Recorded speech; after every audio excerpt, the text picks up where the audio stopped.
Look at this split screen. On the left, capital expenditures for the companies building artificial intelligence hardware are climbing towards $610 billion. On the right, stock prices for enterprise software platforms are sliding. The market is currently treating the AI transition as a physical infrastructure race, aggressively rewarding the companies fabricating silicon chips or building data centers. Microsoft, Alphabet, Amazon, and Meta have expanded their combined forward capital expenditures to an annualized run rate of $610 billion.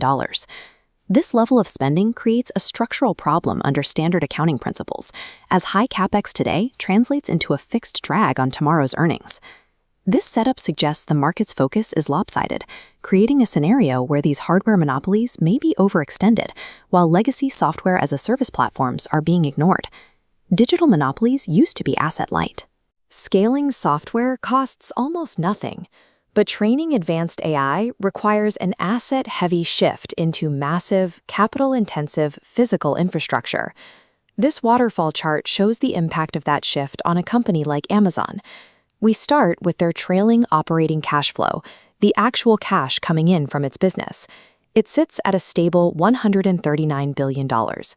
Then we subtract the $200 billion Amazon is committing to spend on AI infrastructure next year. That math forces Amazon's net free cash flow into a negative $61 billion deficit. Meta shows an identical mismatch, generating $115 billion in operating cash flow, but modeling up to $135 billion in capex.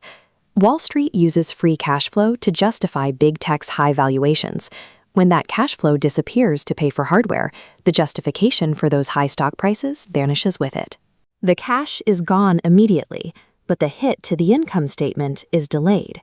CapEx is recorded as a balance sheet asset and then subtracted from profits over time through depreciation. Hyperscalers are depreciating their AI chip arrays over a 5.5-year life cycle, or 22 fiscal quarters. This results in a fixed, inescapable $6 billion accounting charge against Meta's profits every quarter for the next 5 years. As that charge hits the books, projected earnings per share growth slows from 9% down to 1%, and then eventually crosses into a net loss.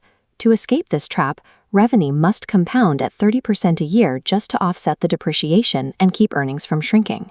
This depreciation cycle acts as a fixed headwind, placing a mathematical ceiling on how much these monopolies can actually grow.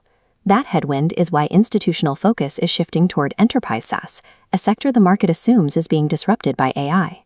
In reality, large language models are commoditized compute engines. Without structured historical enterprise context to process, a raw model has limited business value. This diagram shows the current AI economy. For every dollar of enterprise spend, application developers must route 22% directly to external model hosts like OpenAI in API token fees. Legacy SaaS companies like Salesforce avoid this. They've controlled their clients' workflow data for decades. By using that proprietary data, these companies can run their own specialized agentic AI systems, bypassing the external model tax entirely. The companies owning the data hold the true moat. They aren't the victims of AI. They are the ultimate beneficiaries of the efficiency it provides. The misunderstanding of these data moats pushed software valuations to historical lows. Growth investors are liquidating these positions based on fear of AI disruption. While growth sellers flee, value-oriented allocators are stepping in to accumulate these same shares at a discount. This chart compares forward PE ratios against expected growth. Salesforce is trading at a forward PE below 14, and Adobe's multiple has compressed to nearly 10. ServiceNow shows the same pattern, trading at 24 times earnings despite 20% annualized growth. This multiple compression prices high-margin, cash-printing software monopolies like distressed assets, creating a wide gap between their market price and their operational reality. The current market is defined by a widening divergence between hardware and software. Hardware giants are locked into asset-heavy spending that guarantees multi-year depreciation headwinds and shrinking margins.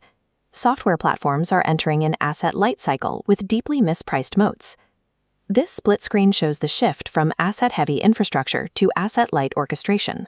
Portfolio compounding relies on identifying this rotation before the broader market does, moving capital from the hardware builders to the software orchestrators.